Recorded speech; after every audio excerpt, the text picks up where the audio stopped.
The police came when we were in Gatumene Hotel. They were trying to block us. We actually abandoned our vehicles and rode border borders. It's only when they followed us and left the hotel that our vehicles were able to move out.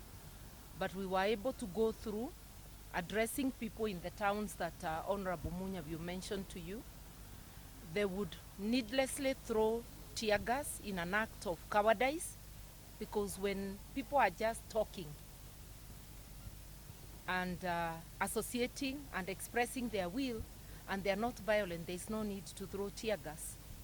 So they've been following us the whole day, and around 3:30 they blocked us at this junction behind this hotel to prevent us to go from Meru town. Mr. Toroitich, who appears to be commanding this battalion you see behind, telling us that we are not welcome in Meru. I asked him which law bars me or any of my colleagues from coming to Meru. He says we did not tell them. I don't know since when Meru became a police county where you have to notify the police when you are entering Meru.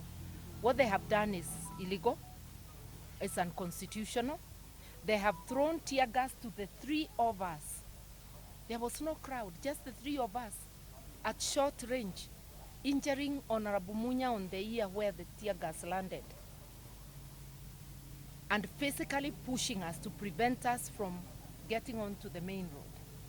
It's a very sad day, and I wonder why the RUTO illegitimate regime is afraid of people of Kenya talking to one another. We will be back. We will not agree to be barred from associating. And I want to congratulate Kenyans.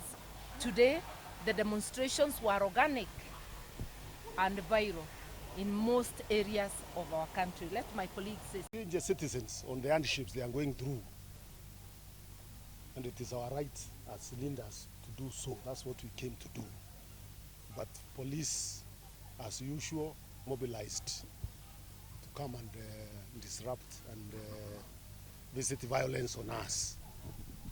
And you can see every place we wanted to stop and arrest people before even we do, tear gas is being thrown from Makutano, Gatimene, where we started, to Mudara, to Kangeta, to Lare, to Mailitatu. Everywhere we stopped. And it was needless because there was no violence. Citizens were responding because they are all facing the same problems everybody in the country is facing.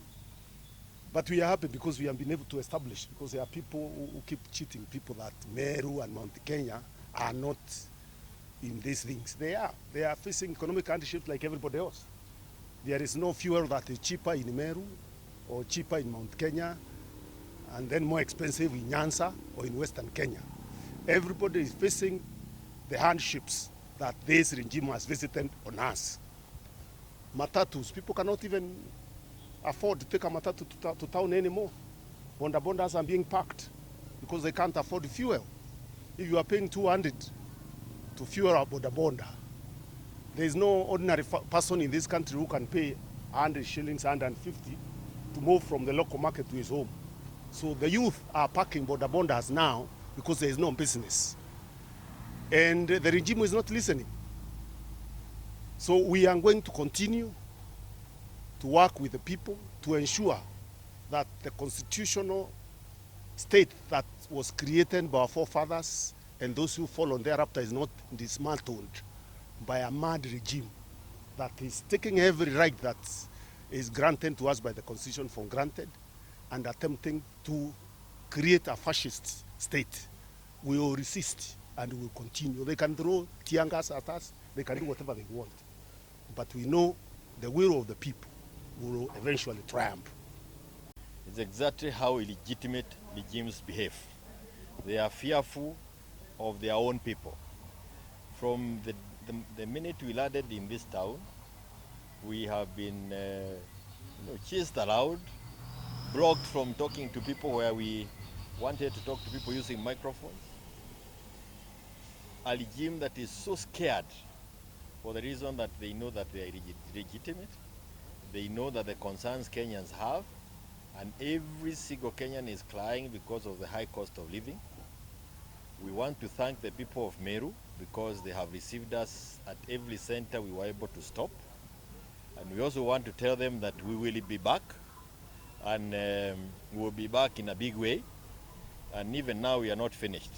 But it is good to note that this officer in charge of this team that you are seeing behind here, Toroitich, he's called Toroitich. That guy in there, Ule Akopale, he is the one who gave instructions for the tear gas canister to be thrown at us. And the canister that has hit Munya, Mpaka, he is bleeding, you can see he's bleeding behind the ear here. It is him who ordered for those tear gases to be thrown to us. 3 people are not a crowd. And we were engaging, but they cannot even have the guts to talk. They are so scared. But I want to again join my colleague in saying that Wakenya, musilale, hawa watu wakiachiliwa wakae kwa ofisi even another day, it will be very painful for all of us. Tuamke sisi wote na tusiweke hata, na pia vijana wa Mount Kenya, naona wakiona askari na tia gas wengine wao wanatoroka. Kwingineko vijana hawatoroki. You come on and face the people who are stopping them from stopping you from listening to your leaders. Kwa hivyo pia nyinyi mjipatie mtisha. We will be together with you. And finally, those leaders from Mount Kenya who are still waiting to see what is happening, mjue watu hamko na wao.